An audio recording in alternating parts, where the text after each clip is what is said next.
അഞ്ജു. സാറോ? സാറിന്റെ എൻട്രി പൊളിച്ചുട്ടോ. ഇതൊക്കെ എന്ത്? ആരവെവിടെ? അവൻ പുസ്തകപ്പുഴ. ഈ സമയം അവൻ ലൈബ്രറിയിൽ കാണും. അപ്പോ നിനക്കങ്ങനത്തെ ശീലമൊന്നുമില്ലേ? പിന്നെ ഇവിടെ ടെക്സ്റ്റ് ബുക്ക് വായിക്കാൻ പോലും നേരില്ല. അപ്പോഴാ ലൈബ്രറിയിൽ ബുക്ക് വായിക്കാൻ പോകുന്നത്.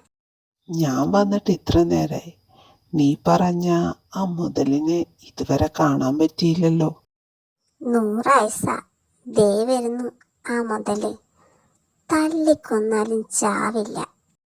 നീ എന്താ ഇവിടെ ഒറ്റയ്ക്ക്? ഒറ്റയ്ക്കോ? നിങ്ങൾക്ക് കണ്ണ് കാണില്ലേ? ഞങ്ങള് 2 പേരുണ്ടല്ലോ. ഇപ്പം നിങ്ങൾക്ക് എന്താ വേണ്ടത്? പകരം ചോദിക്കാൻ വേണ്ടി വന്നതാണോ? പകരം ചോദിക്കും. പക്ഷേ ഇപ്പോ അതിനുള്ള സമയമായിട്ടില്ല. ഞാൻ വേറൊരു കാര്യത്തിന് വേണ്ടി വന്നതാ. ആരെയുടെ? 1 മിനിറ്റ് ഒന്ന് നോക്കട്ടെ. അയ്യോ, ഇത്ര നേരം എൻ്റെ പോക്കറ്റിലുണ്ടായിരുന്നു.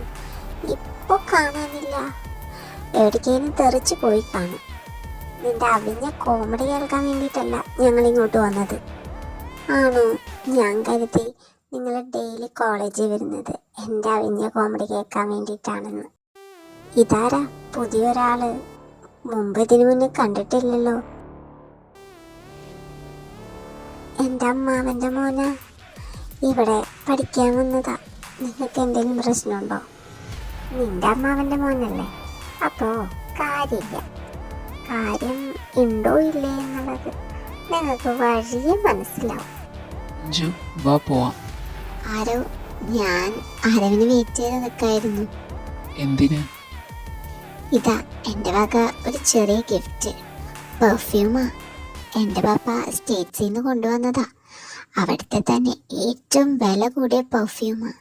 കിട്ടിയപ്പോൾ എനിക്ക് ആദ്യം നിന്നെ ഓർമ്മ വന്നേ. അതാ നിനക്ക് ഗിഫ്റ്റ് ചെയ്യാന്ന് വിചാരിച്ചേ. ഞാൻ ഇത്തരത്തിലുള്ളതൊന്നും യൂസ് ചെയ്യാറില്ല. പിന്നെ വില കൂടിയ സാധനങ്ങൾ അത് പണ്ടേ എനിക്ക് താല്പര്യമില്ലാത്തതാ. പ്ലീസ് എന്നെ ഡിസ്റ്റർബ് ചെയ്യരുത്.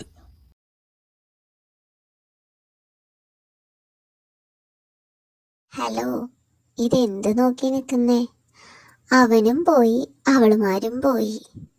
അല്ല, രാവിലെ എന്തോ വലിയ ഡയലോഗ് അടിക്കുന്നത് കേട്ടല്ലോ.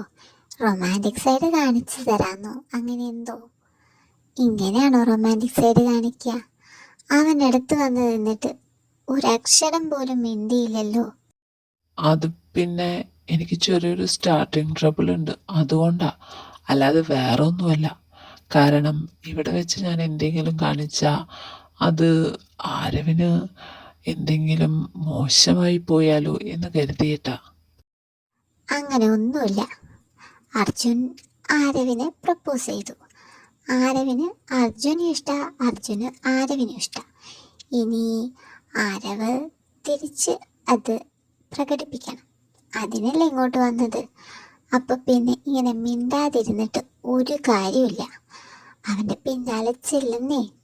അവൻ്റെ ഉള്ളിലത്തെ ആ ഇഷ്ടം അവനെ കൊണ്ട് തന്നെ തുറന്ന് പറയിപ്പിക്കും. അപ്പോ ഞാൻ എന്ത് ചെയ്താലും നീ എൻ്റെ കൂടെ ഉണ്ടാവോ? പിന്നല്ലാതെ. ആരവിൻ്റെ സന്തോഷം എനിക്ക് വലുത്. ഒരു കാര്യം ഞാൻ പറയാം. ആരവിന് എക്സ്പ്രസ് ചെയ്യുന്ന ലവാണ് കൂടുതൽ ഇഷ്ടം. അല്ലാതെ മനസ്സിലൊന്ന് വെച്ച് പുറമെ വേറൊന്ന് കാണിക്കുന്നത് അവന് ഇഷ്ടമല്ല. സോ തനിക്ക് ആരവിനോടുള്ള ആ ഇഷ്ടം പ്രകടിപ്പിക്കും. അപ്പോഴേ അവൻ തിരിച്ചത് എക്സ്പ്രസ് ചെയ്യൂ. അപ്പം നമുക്ക് എൻ്റെ ഫസ്റ്റ് ക്ലാസ്സിലേക്ക് കിടക്കാം. ഞാൻ നിങ്ങൾക്ക് എടുക്കുന്നത് ഇംഗ്ലീഷ് ലിറ്ററേച്ചറാണ്. അപ്പോൾ നിങ്ങളെല്ലാവരും റെഡിയല്ലേ? ഫസ്റ്റ് നമ്മൾ എടുക്കാൻ പോകുന്ന ചാപ്റ്റർ റോമിയോ ആൻഡ് ജൂലിയറ്റ്. ഷേക്സ്പിയറിൻ്റെ ഏറ്റവും പ്രശസ്തമായ ഒരു കൃതിയാണ് Romeo and Juliet. Who is Romeo? ഇവിടെയുണ്ട് സാറേ റോമിയോ. അതാരാ ഇവിടെയുള്ള റോമിയോ? ദേ ഇവനാ സാറേ റോമിയോ. ഇവൻ്റെ പേരാ റോമിയോന്ന്. ഓഹോ, ആക്കിയതാണല്ലേ. ഞാൻ അതല്ല ചോദിച്ചത്. റോമിയോ ഷേക്സ്പിയറിന്റെ നാടകത്തിലെ റോമിയോ ആരാന്നാ ചോദിച്ചത്. സാർ, എനിക്കൊരു ഡൗട്ട്. ചാപ്റ്റർ എടുക്കുന്നതിന് മുന്നേ ഡൗട്ടോ? എന്താ ചോദിക്കേ? സാർ, റോമിയോ ജൂലിയറ്റില് ശരിക്കും പറയുന്നത് ലവിനെ കുറിച്ചല്ലേ? സോ സാറിന്റെ കൺസെപ്റ്റിൽ ലവ് എന്താ? Good question. Love is the most beautiful feeling in the world. ലോകത്ത് പ്രണയിക്കാത്തവരായിട്ട് ആരും ഉണ്ടാവില്ല. പ്രണയിക്കുന്നതിനേക്കാൾ കൂടുതൽ പ്രണയിക്കപ്പെടാനായിരിക്കും ആളുകൾക്ക് താല്പര്യം. നമുക്ക് ആരുടെയും ഒരു എന്താ പറയുക, ആരുടെയും ഒരു ഒന്നുമില്ലാതെ തന്നെ നമുക്ക് ആര് വേണമെങ്കിലും പ്രണയിക്കാം. അതിന് ആരുടെയും പെർമിഷനൊന്നും നമുക്ക് ചോദിക്കാൻ പറ്റില്ല.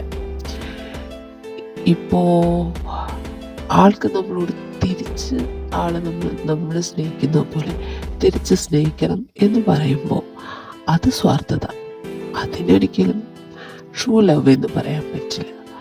ഒന്നും പ്രതീക്ഷിക്കാതെ അൺകണ്ടീഷണലായിട്ട് നമ്മൾ ഒരാളെ സ്നേഹിക്കുകയാണെങ്കിൽ ദാറ്റ് ഈസ് ട്രൂ ലവ്. അവർക്ക് വേണ്ടി എന്തും ചെയ്യാൻ നമ്മൾ തയ്യാറാവും. അതാണ് യഥാർത്ഥ പ്രണയം. എന്നെ സംബന്ധിച്ച് യഥാർത്ഥ പ്രണയം എന്ന് പറഞ്ഞു കഴിഞ്ഞാൽ അത്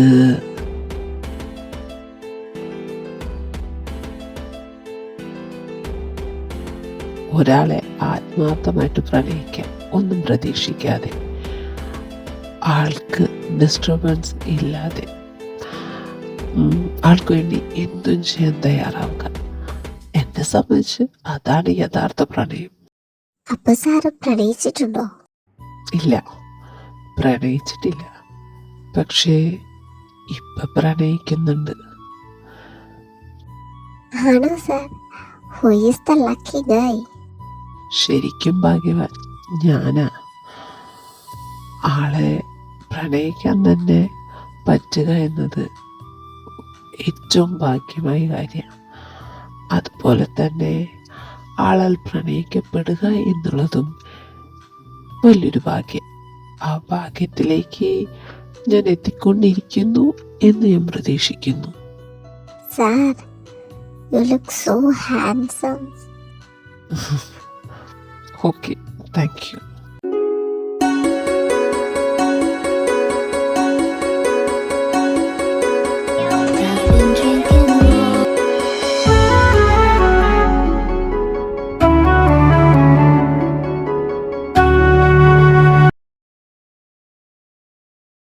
ഹലോ സാർ. അഞ്ജു, ആരവെന്തേ? അവൻ ഈ ടൈമിൽ ലൈബ്രറിയിൽ കാണും. പിന്നെ ക്ലാസ് അടിപൊളിയായിരുന്നു.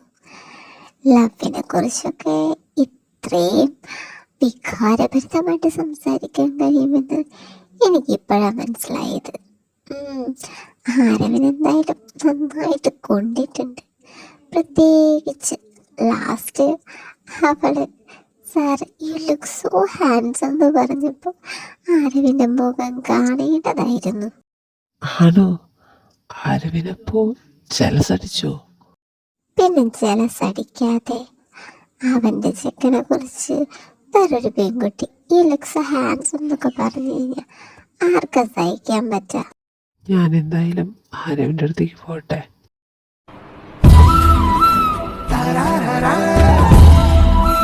എന്താ വായിക്കുന്നേ? കണ്ടിട്ട് എന്താ തോന്നുന്നേ? പുസ്തകം വായിക്കാന്ന് മനസ്സിലായി. പക്ഷേ ഏത് പുസ്തകം വായിക്കുന്നേന്നല്ലേ ചോദിച്ചേ? പറയാൻ സൗകര്യമില്ല. അങ്ങനെ പറയരുത്. പിന്നെ എങ്ങനെ പറയണം? ആരും ദേഷ്യപ്പെടല്ലടാ. എന്താ വിളിച്ചേ? ആരൂന്ന്? നിനക്ക് വേണ്ടപ്പെട്ടവരെല്ലാം നിന്നെ ആരൂന്നല്ല വിളിക്കുന്നത്. അതുകൊണ്ട് ഞാനും ഇനി ആരൂന്ന് വിളിക്കാൻ തീരുമാനിച്ചു. എന്നെ ആരൂന്നൊന്നും വിളിക്കണ്ട, എനിക്കിഷ്ടല്ല. എങ്കിൽ ബേബിന്ന് വിളിച്ചാലോ? അർജുൻ, നീ എൻ്റെ കയ്യിൽ നിന്ന് വേടിക്കും. എന്ത് വേണമെങ്കിലും തന്നോ, വേടിക്കാൻ ഞാൻ തയ്യാറാ. നീ എന്തിനാ എൻ്റെ പിന്നാലെ നടക്കുന്നേ? അതിനുള്ള ഉത്തരം ഞാൻ നിനക്ക് മുന്നേ തന്നു കഴിഞ്ഞു. പിന്നെ നീയും എൻ്റെ പിന്നാലെ ഇതുപോലെ നടന്നതല്ലേ. ഇനി ഞാൻ നടക്കട്ടെ, എന്തെങ്കിലും മാറ്റം ഉണ്ടാവുമെന്ന് നമുക്ക് നോക്കാലോ. പ്രത്യേകിച്ച് ഒരു മാറ്റം ഉണ്ടാവാൻ പോകുന്നില്ല. അത് നീയാണോ തീരുമാനിക്കുന്നേ? മാറ്റം എന്തായാലും ഉണ്ടാവും. നിനക്കറിയില്ലേ, ലവ് ഓൾവേസ് മേക്ക് ചേഞ്ചസ്. എടാ, നീ എന്നെ ഇങ്ങനെ നോക്കല്ലേ, എൻ്റെ കൺട്രോള് മൊത്തം പോവും. പിന്നെ ഇത് കോളേജാണെന്നോ ഇത് ലൈബ്രറി ആണെന്നോ നീ സ്റ്റുഡൻ്റ് ആണെന്നോ ഞാനിവിടെ നിന്നെ പഠിപ്പിക്കാൻ വന്ന സാറാണെന്നോ ഒന്നും ചിലപ്പോൾ ഞാൻ നോക്കിയില്ലാന്ന് വരും. അതുകൊണ്ട് എൻ്റെ മോൻ ഇങ്ങനെ നോക്കല്ലേ. Arjun, you crossing your limit. No babe, I'm not crossing my limits because you are mine, only mine. ആരോ, നീ ഇവിടെ ഇരിക്കായിരുന്നു. ഞാൻ എവിടെയല്ല നോക്കിയെന്നറിയോ? നീ എന്തിനാ എന്നെ നോക്കി നടക്കുന്നേ? അത് തന്നെ, കുട്ടി എന്തിനാ ഇവനെ നോക്കി നടക്കുന്നേ? അത് ചോദിക്കാൻ താനാരാ? താനെന്നൊക്കെ വീട്ടിലിരിക്കുന്നവരെ പോയി വിളിക്ക്. ഞാൻ ആരാ എന്താ എന്നൊക്കെ അറിഞ്ഞു കഴിഞ്ഞാ കുട്ടി കുറച്ച് ബുദ്ധിമുട്ടും. താൻ ആരായാലും എനിക്കൊരു ചുക്കുമില്ല. ഞാൻ ആരാന്നറിയോ? ഈ കേരളത്തിലെ തന്നെ നമ്പർ 1 ബിസിനസ്മാൻ്റെ ഒരേ ഒരു മകളാ. ഞാൻ വിചാരിച്ച എന്തും നടക്കും. കുട്ടി വിചാരിച്ച എന്തും നടക്കുമായിരിക്കും. അത് ചിലപ്പോ ഈ കോളേജിൽ മാത്രമായിരിക്കും. പക്ഷെ ഞാൻ വിചാരിച്ച എല്ലായിടത്തും എല്ലാം നടക്കും. ഡോ, താൻ ആരോട് സംസാരിക്കുന്നെന്ന് ഓർമ്മ വേണം. ജാൻവി, നീ എന്തിനാ സാറിൻ്റെ അടുത്ത് ഷൗട്ട് ചെയ്യുന്നേ? സാറോ? അതെ, ഇത് പുതിയ സാറാ, ഞങ്ങളുടെ class teacher. Sorry sir, actually എനിക്കറിയില്ലായിരുന്നു. ജാൻവി, നിന്റെ അടുത്ത് ഞാൻ പലതവണ പറഞ്ഞു കഴിഞ്ഞു എനിക്ക് നിന്റെ അടുത്ത് പ്രത്യേകിച്ച് ഒന്നും സംസാരിക്കാനില്ലെന്ന്. പിന്നെ വീണ്ടും വീണ്ടും നീ എന്തിനാ എൻ്റെ പിന്നാലെ നടക്കണമെന്ന് എനിക്കറിയില്ല. പിന്നെ പറഞ്ഞ ബെറ്റിൻ്റെ കാര്യത്തിലാണെങ്കിൽ പ്ലീസ്, എനിക്ക് ഒട്ടും ഇൻട്രസ്റ്റ് ഇല്ലാത്ത കാര്യമാണ്. ആരോ, നിനക്ക് എന്നെ ഇഷ്ടപ്പെടുന്നതുകൊണ്ട് എന്താ കുഴപ്പം? എന്നെ കാണാൻ ഭംഗിയില്ലേ? ഞാൻ പിന്നെ അത്യാവശ്യം പഠിക്കുന്നില്ലേ? നല്ല സ്റ്റാറ്റസ് ഉണ്ട്. ഈ കേരളത്തിൽ തന്നെ നമ്പർ 1 ബിസിനസ്മാൻ്റെ ഒരേ ഒരു മകളാണ് ഞാൻ. എനിക്ക് ആവശ്യത്തിലധികം പണമുണ്ട്, എല്ലാം ഉണ്ട്. എന്നിട്ടും നീ എന്താ എന്നെ ഇഷ്ടപ്പെടുന്നില്ല എന്ന് പറയുന്നേ? നിന്റെ അടുത്ത് ഞാൻ അതിനുള്ള ഉത്തരം പറഞ്ഞു കഴിഞ്ഞതാ. വീണ്ടും വീണ്ടും പറയാൻ എനിക്ക് വട്ടമൊന്നുമില്ല. So leave me alone. Hi, എന്താ ഒറ്റയ്ക്കിരുന്ന് സ്വപ്നം കാണാണോ? ബെന്നിച്ചായനോ? അല്ല, ടോബിച്ചായനെവിടെ? അവൻ റൂമിലുണ്ട്, ഇങ്ങോട്ട് വരുന്നില്ല എന്ന് പറഞ്ഞു. ഞാൻ അർജുൻ വിളിച്ചിട്ട് വന്നതാ. അർജുൻ എന്തിനാ ഇങ്ങോട്ട് വിളിപ്പിച്ചേ? ഇനി ഇവിടെ പുതിയ പോസ്റ്റിലേക്ക് എങ്ങാനും അപ്ലൈ ചെയ്യുന്നുണ്ടോ? ഏയ്, അതിനൊന്നല്ല. തനിക്കൊരു കമ്പനി തരാൻ വേണ്ടി വിളിച്ചു വരുത്തിയതാ. എനിക്ക് കമ്പനി തരാനോ? എന്തിന്? ഇനി ആരവിന്റെ കൂടെ എപ്പോഴും അർജുനുണ്ടായിരിക്കും. അപ്പോ നീ മിക്കതും ഒറ്റപ്പെടാനുള്ള ചാൻസ് ഉണ്ട്. അപ്പൊ നിനക്കൊരു കമ്പനി വേണ്ടേ? അതിനു വേണ്ടിയാ എന്നെ വിളിച്ചു വരുത്തിയത്. എന്താ, നിനക്ക് ഞാൻ കമ്പനി തന്നാ മതിയാവോ? അതെന്തായാലും നല്ല കാര്യം. എനിക്കൊരു കമ്പനിയുടെ കുറവുണ്ടായിരുന്നു. ഇപ്പോ നമുക്ക് നോക്കാം ബോറാവുമോ ഇല്ലയോ എന്ന്. ഞാൻ അത്ര ബോറൊന്നല്ല, അത്യാവശ്യം നന്നായി സംസാരിക്കും. പക്ഷേ എന്നെ സഹിക്കാൻ കുറച്ച് ക്ഷമ വേണ്ടി വരും. കാരണം ഞാൻ കുറച്ചല്ല, കുറച്ചധികം സംസാരിക്കുന്ന കൂട്ടത്തിലാ. എന്റെ കത്തി സഹിക്കാൻ പറ്റുമോ? അതൊക്കെ ഞാൻ സഹിച്ചോളാം. താൻ റെഡിയാണെങ്കിൽ നമുക്ക് ഫ്രണ്ട്സ് ആയാലോ? അതിനെന്താ, ലെറ്റ്സ് ബി ഫ്രണ്ട്സ്.